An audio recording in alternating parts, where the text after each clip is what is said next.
And they overcame him by the blood of the Lamb, and by the word of their testimony, and they did not love their lives to the death. Just give us a little bite of who you are and Okay. why we brought you on today. Okay.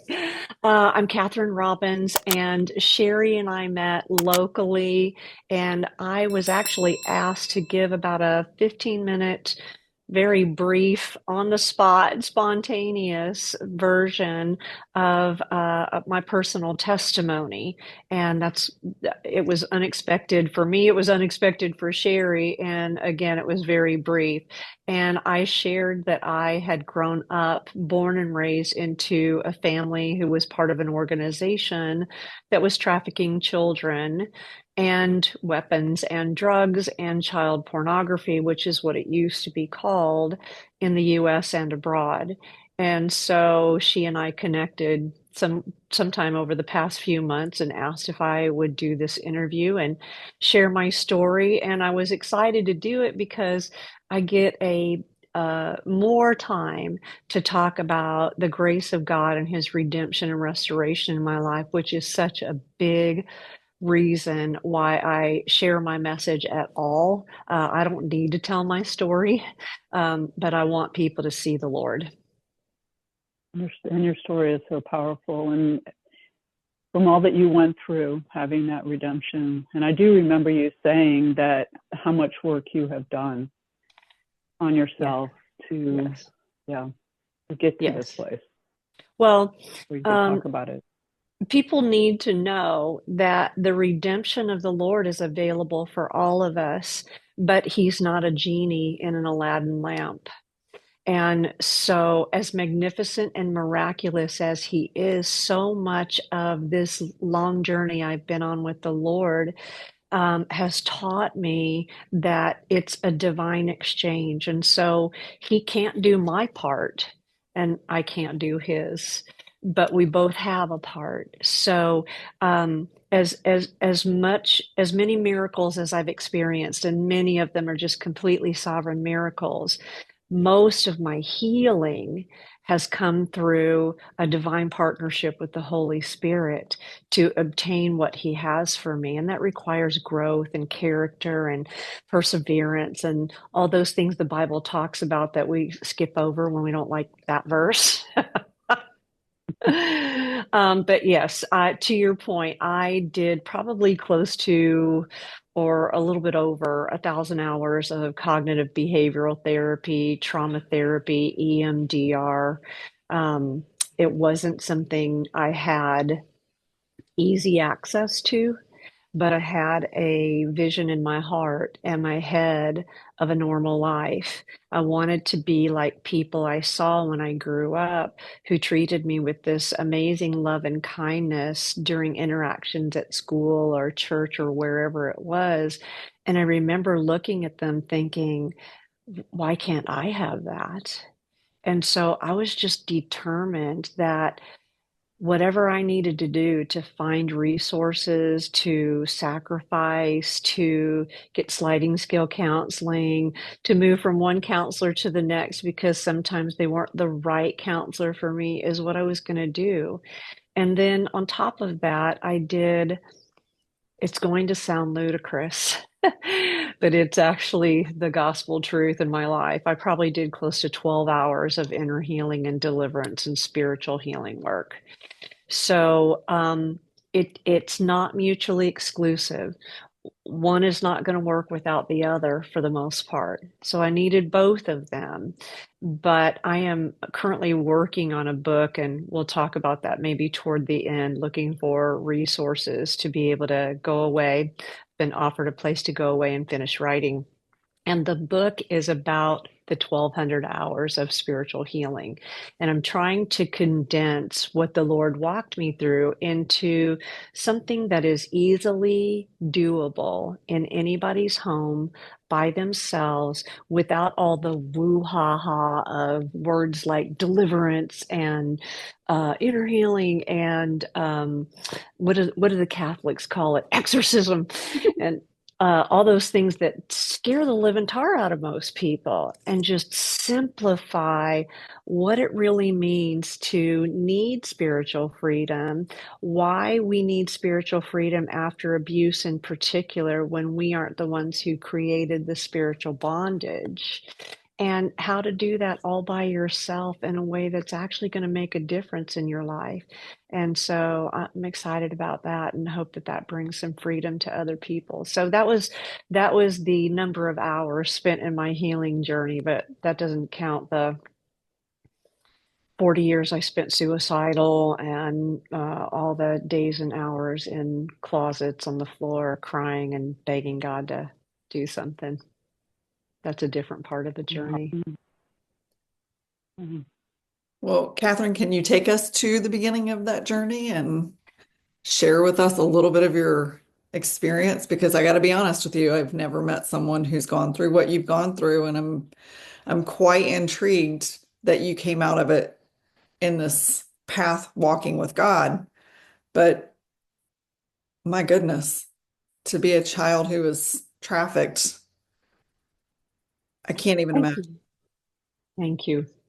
Um, I was born into a family who was generationally already trafficking children in their family. And so I know that it goes at least two generations back. But as you can imagine, because of my background, I do not have relationships with any family members. I don't, and I haven't. I was not ultimately raised by my parents, but I was raised by family members. And I really don't know how that transition took place. I will say, excuse me, I want to silence my phone. I will say that there's only two possibilities. Uh, and both of them lead to the ultimate conclusion that families who are trafficking children are very serious about that, and you're not going to escape, at least usually not with your life. So my parents were either trying to escape. My mother had left my father, and I believe she was trying to escape. And then ultimately, my father handed me and other family members over to extended family members who were much older and weren't immediate family members. So, and I won't say never, but for most of my life, I had very little interaction with my parents. It was very little, and it was very limited, and it was always extremely negative. So by the eight, I know I was trafficked from the time I was born, and of course, I can't remember that. However, I grew up watching other children grow up next to me and grow up under me who were younger, and I know they were trafficked from the time they were born. So I was being trafficked from the time I was born. I have early memories at about probably 4 and 5. My memories get a lot more extensive once I get to about 6 or 7. And what I know now that I didn't know then, I did know that they were involved with a lot of people, because oftentimes I would be taken to locations where there would be multiple children and multiple people engaged in raping them. And so um, I know now that this stuff is organized crime. So obviously they were part of an organized crime ring. They were selling weapons and drugs during Iran-Contra into South America, Central America. They were selling child pornography. And now, for those of you who don't know, child pornography's new descriptive term is CSAM, and it's CSAM, and it stands for child sexual abuse material. But back then, it was pornography, and it was Polaroids, and it wasn't computerized or digitized in any way. And they were trafficking all of those, including children, all over the US and abroad. We had access to our own private planes, and I didn't grow up wealthy. So this was not access to airplanes because we had wealth and had our own plane. That was not the case at all. And so from the time I was born till about I would say between the years of 18 and 20, I did the biggest escape from all of it and believe it stopped at that point. There was a time when I was just about 30, and I would say that was the last time that someone from that organization and or family accessed me in another state and made a death threat. And I am now 62, so that hasn't happened in 3 decades. Now, normally the next question is, well, what did your life look like, right? What did life look like for me? So by the time I got to be school age, I would get on a school bus, and like every other kid back then, unless you walked, you got on a school bus. I'd get on a school bus and go to school. And we were pretty impoverished, so I was able to get school breakfast and school lunch. And quite honestly, if it wasn't for those things, I would not have eaten most of the time. And so at home, I was either being denied access to food, or they were drugging the food so much that I would only eat things that I could open myself. So I would scramble my own eggs. And I'm talking about at the age of 5 and 6 years old. I was aware that I needed to be in control of my own food. So I would go to school, and school was a place of peace for me for the most part, at least, especially in the early years. And then I would go back home, and sometime around the time it would get dark or a little bit thereafter, I'd be thinking I was going to sleep, and I would get yanked out of my bed and thrown into a vehicle. And sometimes there would be other children there, sometimes there would be multiple adults in the vehicle, and I would be taken to a remote location. Normally, it could be underground, it could be cellars, it could be an outdoor encampment. And people do not realize how common that particular thing is. Outdoor encampments are very common for trafficking groups. Or I would be taken to a business. I could be taken to a warehouse. I could be taken to this one hurts people, a church. There were many churches involved in my trafficking. And people say, how is that possible? Because someone who held the key was part of it. That's just the way it works. I could be taken to a judge's chambers, a courthouse. There was a military base. And so there was no particular arena that I can recall or people group that weren't involved in what I grew up in. So back then, the one thing that was different back then that has changed somewhat nowadays is that 100% of the people who were raping children were men at that time. And that's different now. The numbers continue to grow, and it depends on where you get the statistics, but up to about 20% of it right now can be women. And that was very different. So I'd be taken to a remote location. There would be other children. Typically, there were dozens of men that would show up. And between the hours of about midnight and 4 or 5 a.m., we would all be gang raped repeatedly, stripped nude. We would be shackled to something, caged in something, held down, tied up, and every imaginable body part would be penetrated by somebody else's body part or foreign objects. And then we would get tidied up and taken home and expected to go to bed and get up for school at 6:30 in the morning and go back to school. On the weekends, I could end up being somewhere along with other children for the entire weekend. During holidays, during summers, I could be taken to locations around the US and other parts of the world.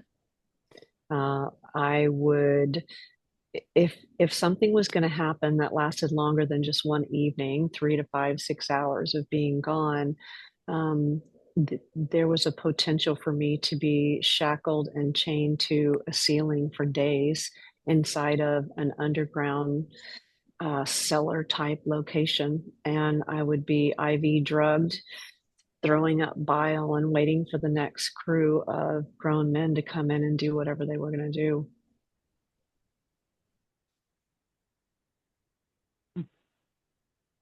Wow. Yeah, it's a lot. It is a lot. And this, I so do. the question that keeps coming to my mind is just, this was all happening in the United States. You were raised in the United States, in this family, and trafficked all over the US. So this is Yes. not some place else where this happens. This is right here where all of us live and raise our families. It's happening right here. Yeah, it's not in Bangkok. It wasn't in Thailand. It wasn't in Haiti. It was right in the middle of America in a town of 14,000. And if you go on to the FBI website and do a little bit of searching, you will find that they believe that a pedophile lives in every square mile of the US. Well, you can now that they have to register the ones that actually get caught. We had one living in our tiny little neighborhood in Colorado, and then another one moved in while we were still there. So yeah, we ended up with two in our neighborhood before we left Colorado. And here's the dilemma with that situation with registered sex offenders is when I lived in Texas, my next door neighbor was a very dear friend of mine, and she got all up in arms one day and said, "A registered sex offender has moved into our community." And I was not upset. And she was really taken aback by my lack of what she thought was an appropriate response. And I finally asked her, I said, "Well, who are you more worried about, the devil you know or the devil you don't know?" And here's why I say that. In the 1980s and going into the early 90s, the number was about half of the statistic I'm about to tell you. And now it's doubled. The average child sexual predator is molesting, and I hate that word, it's inappropriate. He's raping, sexually assaulting, he or she, on average, 117 different children before the first arrest. So by the time someone is on the sex offenders registry and being monitored very closely, if you had any idea the task forces that are put together to monitor these guys, it's pretty amazing. They cannot make a move without being monitored. You'd be more concerned about all of the people in our area that we don't know. And so let's talk about, let me address that for a second. When I speak, I tell people this. So I just gave you the statistic, 117 on average before the first arrest. Well, let's scale back and let's move from the trafficking numbers to the child sexual abuse numbers at under 18 in the US. Right now, those numbers are increasing. That could be based on reporting, which would be a good thing. The numbers are increasing. So it is typically 1 in 3 girls under the age of 18 is sexually abused before she becomes an adult. 1 in 5 boys. If we marry those two statistics, we have 25% of kids under the age of 18 are being sexually abused. Okay. So let's take our neighborhoods where we have 1 registered sex offender.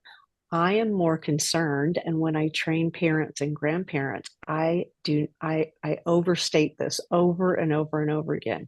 Step outside your door and count every house that has at least 1 minor living in it. And the way we have to look at it is 1 house, 2 house, 3 house, predator. If there is only 1 minor in all 4 houses across the street from me, statistically, one of them is being sexually abused by somebody associated with that family, because it's not stranger danger. So when we look at our neighborhoods and think, oh, there's one registered sexual offender, that's not safety. Does that make sense? Yeah. It's an outrageous. That is a glaring statistic. And it's a pretty, I think it's a pretty good word picture at how we have to look at safeguarding our children and our grandchildren and the kids that we love in our neighborhoods. So I have a question for you, going back to your childhood, because we know based on signs you see in bathrooms and airports that children are terrified to tell someone what's going on with them. But we also know that children are so vulnerable and honest in ways that shock us from, things that they'll say. When you were going through this at such a young age, what kept you from telling someone what was going on when you were interacting with everyday people in school? Like, what was being said to you that would keep you from telling, if you can reveal that information? Well, early on, I did try to tell when I was in grade school, and I was quite literally verbally and almost physically abused because of it and told I was crazy. So you have to, we lived in a different culture back then, but we still kind of live in this culture.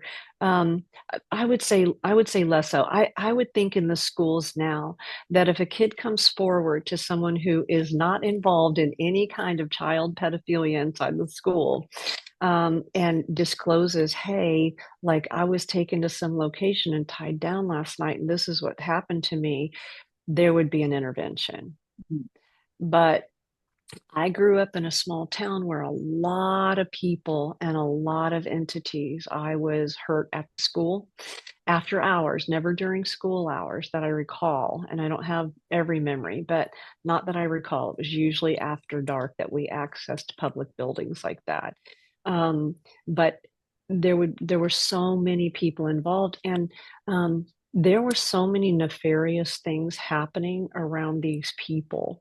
I mean, murders and people being dismembered and shoved into wine barrels. Like there was, and it was being attributed to, we must have a local mob, right?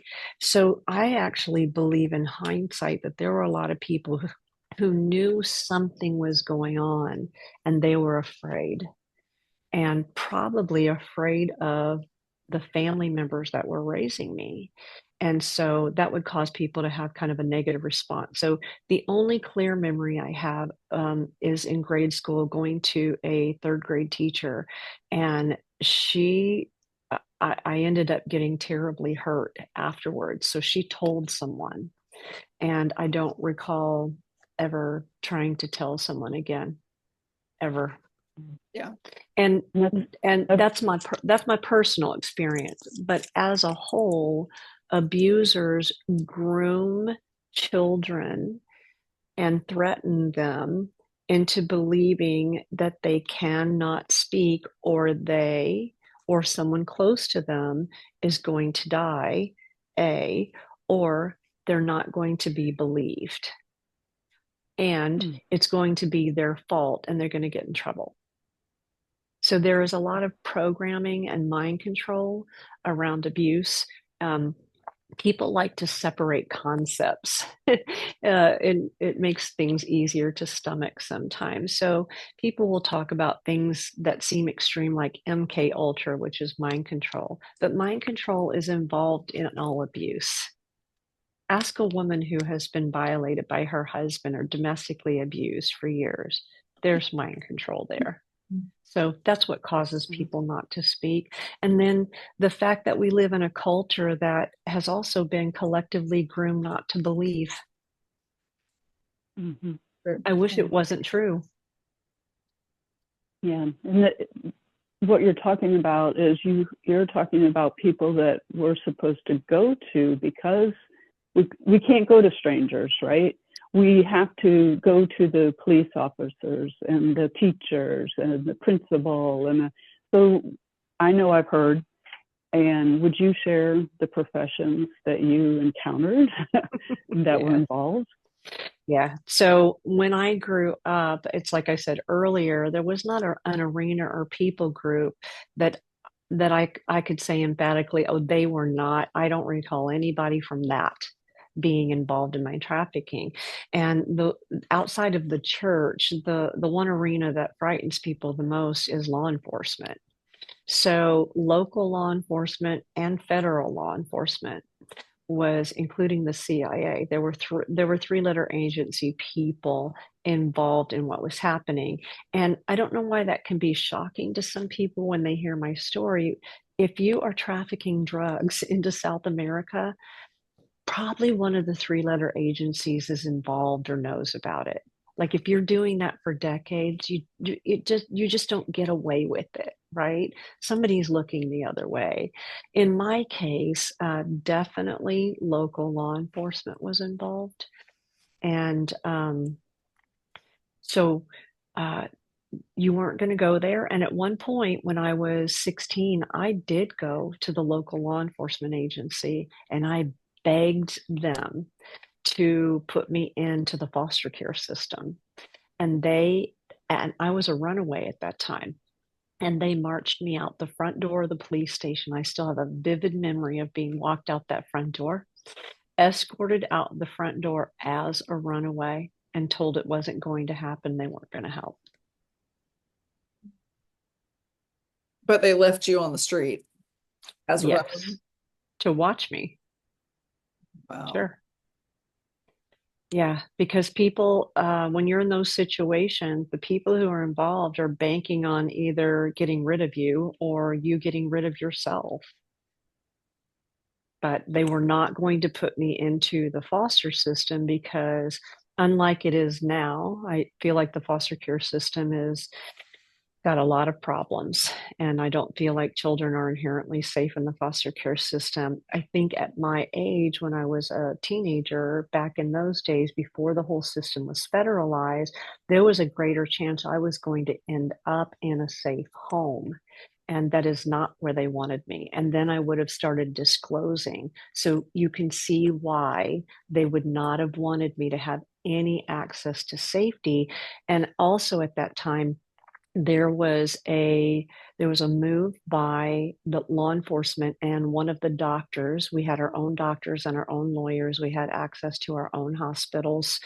I mean, they were public hospitals, but we accessed anything we wanted in those locations. So one of the doctors was trying to help this organization get one of my parents, who I wasn't raised by, to sign a document to have me permanently put into a mental institution, and I would have never gotten out.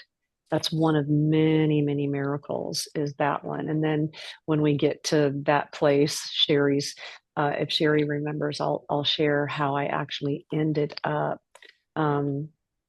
miraculously removing myself from that home. And that's a great story. But there were so many miracles that had to take place. Were you close to any of the other kids that you were spending time with, for lack of a, Yes. way to put it? And many children who died mysteriously. Mm-hmm. Yes. Or went missing. Yes. I witnessed a young man of about 14 who was a friend of mine, was crucified in the basement of a church. Oh my gosh.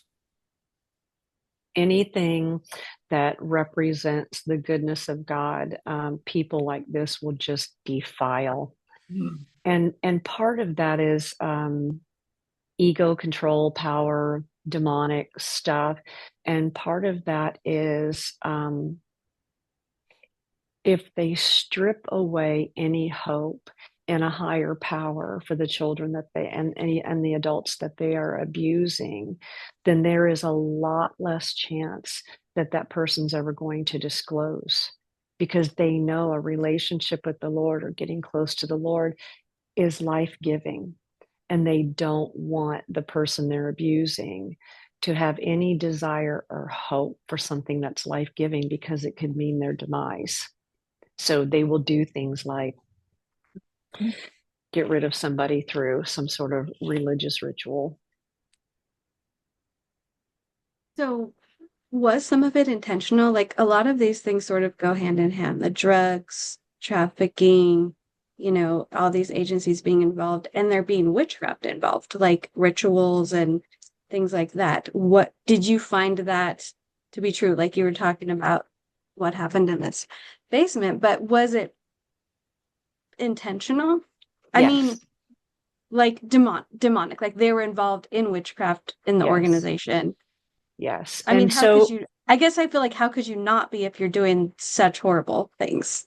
and I'm so glad you said that, because one of the misnomers inside of religious organizations and even inside the anti-trafficking movement that I take a lot of flack for is similar to my comment about MK Ultra.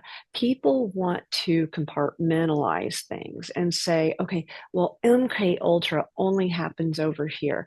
No, mind control programming happens in all abuse. It is part and parcel of how that works. And people, for some reason, they need it separate in their minds, and it's similar with the satanic ritual abuse. So there are a lot of people who think, okay, this is satanic ritual abuse and this is just trafficking. No. Who, there are only two masters. We're only serving one of two masters, and all abuse is serving Satan. Like, let's get really clear and stop compartmentalizing what happens. I have yet to know a survivor who was trafficked, abused, hurt, even as an adult, that did not have some sort of witchcraft, occult religion, weird practices around Santeria and dismembering animals. And I've never, ever, not once, ever met one that was not part of the trafficking. So I don't separate them. When people say, oh, was that satanic ritual abuse? Well, you know what? When you're gang raping children, that's satanic ritual abuse. You are ritualistically, like, people want this weird definition, but ritualistic abuse, that can happen when one 7-year-old child in a home is consecutively raped by one of the family members 3 years in a row. That's the definition of ritual. It happens at a certain time. It happens under certain circumstances in certain rooms of the house. It's ritualistic and it is satanic. It's demonically inspired. So I am so glad you brought it up, because I do talk about it somewhat frequently. And like I said, I've had survivors who run survivor organizations tell me that that's complete hogwash. And I will be looking at that survivor in the face who has multiple personality disorder and was trafficked 25 times a day while they're trying to defend the fact that there was no ritualistic abuse in their abuse. What? The mind control. And I know that, but they don't know that. Like, they're typically not in a place where they're healed enough to be able to embrace these concepts. And people in the world in general, and especially in the church, it's very hard to embrace that we live in a culture where, like, I think Pew Research did a poll and asked Christians, do you believe that Satan and demons are actual entities? And 60% of them said no. So I think it makes people feel more comfortable if over in Haiti they're doing satanic rituals, but not in America. And I don't know why it makes people feel more comfortable that a child who is being trafficked 20 times a day is not satanically ritually abused. That's different. No, I don't, because I grew up in it, I can't understand why people need that differentiation. But I'm guessing that it provides some sort of inherent, a belief that there is some sort of inherent safety around one of them being extreme and one of them being like child trafficking being less extreme. I don't know. I almost wonder if they look at it the other way, where the Can, satanic rituals are just, a fad or playtime for people, but the child trafficking is much worse, and they just can't, because there's so many people who look at the occult and think that it's not that big of a deal, especially today, because we're living in Sodom and Gomorrah days where people play in the occult all the time, so they want it to not be a big deal. yes. But it's a huge deal, and we can see with what's happening in our world today, and how they're redefining child pornography, and they're redefining sexually attracted, like I'm in California. Out here it's minor attracted and not Yes. pedophile. So I just this, to someone like us who serves the Lord and lives as much biblical truth as we can, to us, it's all demonic, but so many other people can't see it that way. However, when you say child trafficking, most people would be like, that's terrible. That's horrible. Why would people do that? You say demon intervention, and they say, what? That's not real. Well, you know, in the Western, it's different in the Western culture, I believe, than it is in other cultures around the world. So, we teach a Westernized Christianity, and in many cases, it's devoid of empowering people to use their own discernment and to be able to trust their own gut and make decisions from that, knowing that thing that's going on in the gut is from the Lord.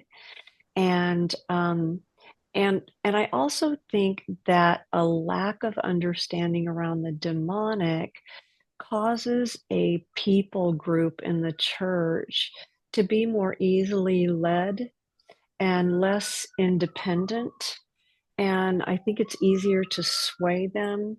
And I also think that individuals oftentimes can end up in churches and they think, okay, well, the pastor is responsible for teaching me, and I'm not responsible for things. And if we embrace an understanding of discernment and the fact that we are spirit and body, and that there are things going on in the unseen realm, and that sometimes our own behaviors are inspired by the wrong camp, right?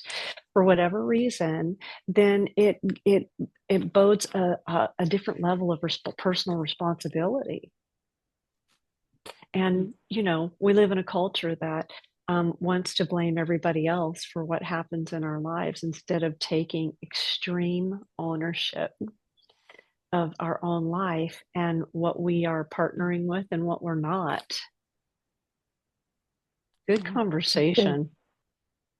Yeah, going back to the MK Ultra. So I do wonder if to some extent, and maybe it would be termed something differently, whereas what you experienced was MK Ultra in one way, but what we've experienced, having not been involved in all of this, to some extent, have we not been MK Ultra to believe that, oh, this isn't so bad and that's not really happening, and through the media, through movies, through, television, call it brainwash, call it whatever you want, but I think we've also been programmed. I would agree. I think the simplest definition of programming is coming under a repetitive message to the point where we almost blindly come into agreement with that message. That's programming. And so if you hear it enough, you'll believe it. Right. And I often, when I'm training, parents and grandparents, and I'm actually going to write a book on this as well around parenting. I start touching on, we like the churchy word discernment, but I'm going to call that just your inner knower, your intuition, your gut, your red flags. We have been programmed in our Western culture to completely deny our own inner knower, our own red flags, our own gut intuition. And I'll give you examples. So we have collectively been programmed to disregard red flags. And we live in a culture that if you and I are in church, and like, let's say my best friend's in church and I interact with somebody in church and they do something odd, or say something really just rude right in front of me. And I lean to my friend and say, gosh, that was like, I don't like, I get a red flag. Like I say, the first thing that's going to happen out of most people's mouths is, oh, that was the pastor. She didn't mean that. She would have, oh, you're overthinking things. Oh, you're too sensitive. You're just don't take things so personally, you know? And then to start broadening that concept to, you know, thinking that one of the neighbor kids is being hurt in their home. So we have been collectively programmed to deny really important red flags in our lives. And it's caused us to create a culture where we don't say, no, stop, this is wrong and this is bad. Everything's just, do whatever you want. And so, yes, I believe that we have been collectively programmed in a lot of areas of our lives. And I would not suggest that, as smart as I am, coming up from what I came up from, that I am impervious to that. We have icons even in the patriot movement, even in the church. Oh my goodness, we have people in church right now we have one who was recently indicted on charges of child sexual abuse, and he pastored the largest megachurch in the United States. While everybody's going, oh, he's so great. Yep. Because we listen to him teach a message over and over and over and over, and then collectively, the church population over and over and over and over told us how fabulous he was. Now, in that case, I had the creeps about him from day one, never liked him. But I grew up in this stuff. But none of us are immune from the potential of being programmed to believe something because we're disregarding what our gut's telling us, what the Holy Spirit's telling us through our gut. Yeah, and I think that's just the entire American church right now, which is why these conversations are so important in bringing the darkness into the light. But, so many people are just, the church in general does not want to acknowledge that this kind of evil exists in the world because it's scary, because they don't understand their position as a child of God and the authority that they've been given and the tools that they have in order to fight these enemies. And Satan wants to keep it that way, And so that's why I feel like these conversations are just so, so important to have and to bring these things into the light. So I just appreciate your honesty and sharing so, so much. Well, thank you. It's I don't get to laugh and smile a lot, and I don't get to crack jokes. So I would love to be able to get on platforms and be talking about a completely different subject. And a lot of times, I'm the one facing the audience, so I know what's happening in people's reactions. And I know a lot of times there is fear and trepidation, triggering of their own traumas. And these are hard conversations, especially when we start talking about the church's involvement. A lot of times people don't want to hear it. All of us would like to believe that we can walk into a space with our families and relax our shoulders and just think to ourselves, no, this is home. Like, this is a safe place. I can go to this restaurant or I can go to this church and I can just relax. I don't have to be on my guard. We all want that. A safe place to be is a God-given need in our lives. And unfortunately, we just don't have that luxury anymore. People don't understand that entire churches and in some cases denominations have been built, are being built, will be built around trafficking children. Mm-hmm. I would say, in my opinion, and this is my opinion, you can debunk it all you want, and I'm perfectly okay with disagreement. The International House of Prayer in Kansas City, in my opinion, was built around a child predator, for other child predators, and brought in lots of child predators and trafficked child victims throughout that church.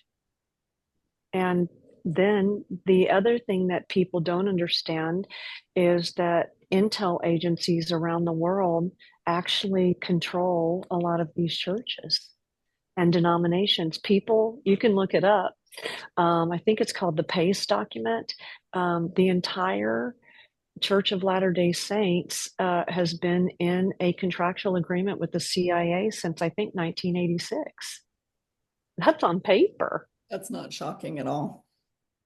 Mm. There's a YouTube channel that I watch, and it's ex Latter-day Saints women who expose the abuse that happens in a lot of the more cultish religions. And it is, not to say that Protestants don't do it too, but it is eye-opening to listen to some of those testimonies.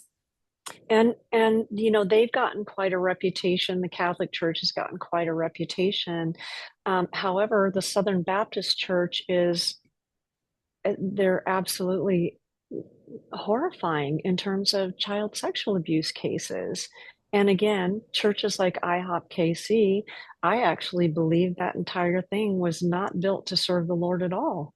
It was completely built, in my opinion, to provide a landing place for families with children that could be trafficked throughout people in the church. And I can say that with some confidence personally because I grew up in it. I got taken to churches where that was in fact the case. And so we just don't have, and that doesn't mean all churches, just like when I talk about law enforcement, it doesn't mean all law enforcement. And when I talk about military bases, it doesn't mean every military person.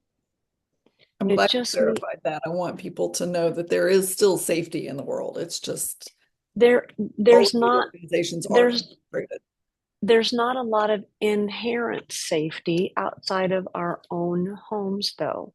And I want to be really clear about that. We can't assume safety somewhere. We have to build safety and trust, and that takes a really, really, really long time. And I don't care how many surveillance cameras the children's church has, still don't assume that the children God gave you to steward their care and protection are inherently safe there. Do all your due diligence. Volunteer in there if you need to. My daughter was almost never in spaces where I was not present. And it wasn't because I was a helicopter mom. It was because until I built trust in an environment and with people, I was not going to allow the daughter that I prayed for all my young life and for 14 years as an adult to be possibly hurt somewhere. I wasn't going to do it. She was too precious to me. And I knew too much. I don't want to judge the people who don't know. That's why we do the podcast, right? I volunteer in the children's ministry at my church and Yay. teach the little kiddos. And we actually are trained on things to look for so that we can identify when these children might be being abused and we can report it. And I am just so grateful for that. But it's also terrifying. I'm like, oh my gosh, please don't, God, please don't ever let me see this in any of our children. But you never know. And so I'm really grateful that that's something that they. And I'm close to the border, so it's really important for us. So yeah, And my prayer is the total opposite for I you. know. My prayer is, Lord, if there is a child in that church, send that child to her. Well, yes, no, I would definitely want to be able to report it. I just don't, we just don't want it to happen. It's not that I want to be, Correct. I just want it to be safe for kids. Yes, I know. I do understand that just what you said, 1 in 4 children, that means that there's this very large chance that out of my classroom of 20, 5 of my little kiddos are being abused. And that is a terrible thought. There is an unequivocal, there's a 100% chance Yeah. that is the case. And I have a question for you. So I applaud the fact that your church trains on that, because a lot of them don't. My heart would be to get inside more churches and do trainings and stuff. My follow-up question to the fact that they do that is, do they have a protocol in place when they find out that a member of their church, and does that include removing them from the church? Awesome. That's awesome. Yay, because most will stop at training, around disclosures and mandated reporting, and then they'll do sloppy grace around the predator.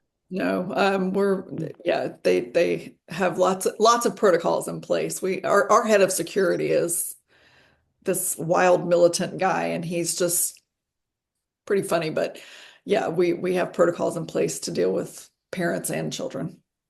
Yeah, that's so awesome. That's a breath of fresh air to hear. I wish that was actually required in every church.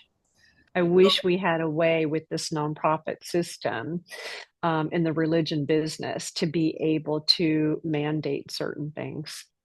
I don't know if you guys have been privy to this or not, but in the state of Texas, as a direct result of the woman who was sexually abused by Pastor Robert Morris when she was a child, as a direct result of her testimony and her advocacy in the state of Texas, they have passed a law that has just, I believe it's been signed, and it is now, NDAs cannot be used in court in sexual abuse cases. I read that they were going to pass that law. It's done. And I've been reaching out here in Florida. I stayed out of the legislative process this year, and I'm grateful that I did. But I've reached out to one of the senators here that I know that does great work around child protection bills. And I have said to him, we have to have this in Florida. Yeah. So you mentioned the nonprofit status. The 501c3. Yes. Is that what you're talking about? Or fours. 501c4s are a bigger problem in my opinion, but that's a completely different, that's a political conversation. Yeah. Yeah. They're controlled. And if they're not, it's like Elon Musk has said recently, there's literally no accountability. Federal and state funds could be handed to an NGO, and there is no accountability for how that money is spent, where it goes, what they're doing with it. I know of nonprofits here in Florida right now that are inside of the anti-human trafficking space and should be shut down. One of them is a complete fraud. An absolute complete fraud, is partnering with political organizations, running all over the state, raising money, saying they have matching grants and all this kind of stuff. They're absolutely lying, completely lying. And there's no accountability for that at all. And when someone like me shows up on the scene and is not tied to a nonprofit and is willing to say the hard things, I can become a little bit less popular with NGOs. That's all right. Yeah. So can you? Well, I know that Governor DeSantis has called for a Doge here in Florida. So I do wonder if anything will actually be disclosed with that. So I pray. And there's very little way to get them investigated. Resources have Mhm. just not been put together to investigate some of these shenanigans. And in one case, the organization, the founders literally went bankrupt 2 years ago, got tried to bankrupt on a lot of big debt, lost $1 million home, all this kind of stuff. And then suddenly the Lord told us to get a house for teenage trafficking girls. So they're raising money to get a big old house, or somebody give them a big old piece of property and house where they're going to live, oh, along with the trafficking victims. I can't. It is just a mess, and there's no accountability for it at all. And it's heartbreaking. And it would be a full-time job like the Doge team is doing. It would be a full-time job for me to be the NGO whistleblower in anti-human trafficking in Florida. And that's just not where God has me. That's not what he's asking me to do, but it's a mess. And we've got to be very, very careful with who we trust. And I was speaking somewhere yesterday in the villages, and I said to them, there is only one organization in anti-human trafficking right now that I would tell you to give money to. Because unless I've worked with them, unless I know their leadership, unless I have been arm in arm with them for a long period of time and vetted them, I don't trust them. There's been too many shady things happening, and we have so many kids and so many victims dying under the sound of our voices and needing resources that are not available to them because people are grifting their personal finances out of the hearts of people like us who just want to give and make a difference. It's heartbreaking. Are you able to share that particular organization so people can actually donate to them? No. Okay. Oh, yes. And I would love for you guys to. So it was founded by Rachel Timothy and Denise Walsh. Rachel Timothy is a trafficking survivor. She is a 38-year-old mom with 3 kids and a husband. And she has been trying to get intervention against her traffickers for some years now, and there has been some interference at the federal level. And so she has gone to a federal civil suit against them. She was groomed and trafficked starting at the age of 11 by her middle school basketball coach and teacher, who is still a middle school basketball coach and teacher, trafficking children along with others. So she has an organization called Stop Suffering in Silence, and the website is stopsuffering.org. Again, her name is Rachel Timothy. She's got her own story from darkness to light is in there in a book form, and you can donate. There's actually a need right now in their organization for her personally, because she is going through a healing journey and she has insurance, but the normal medical profession is not trying to look for real answers. And of course, trafficking survivors like us, we can deal with a lot of medical issues. I still do.